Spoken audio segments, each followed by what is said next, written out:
লুকিয়ে দিয়ে হাসতে হাসতে চলছিল সেই দিনের কষ্টগুলো মানুষের চোখে লিখেছিল।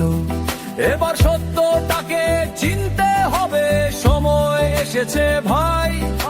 দাঁড়িপাল্লা ছাড়া এবার মাপার উপায় নাই। নৌকা ধানের শীষ, লাঙ্গল দেখা শেষ। দাঁড়িপাল্লা এইবার গর্বে বাংলাদেশ। এসেছে রে জাউল।